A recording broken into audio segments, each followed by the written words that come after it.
Hi guys, here's a quick review for Sukh Orange Silica Desiccant. The vacuum package is very effective. It's actually smaller than letter-size paper size. When you cut it, you can see the air sucked. That means very effective vacuum packaging. Let's pull the label. You can see desiccant beads. When it's dry, it's orange. When it's wet, it becomes green. Now I want to verify the weight. The weight is supposed to be 430 grams. It's actually 430 grams exactly.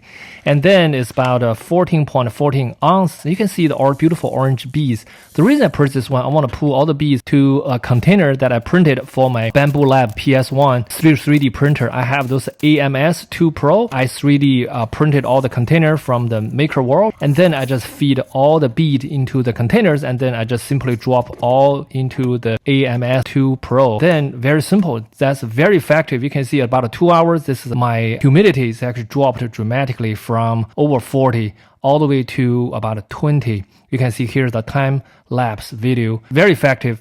I really like it. Thank you.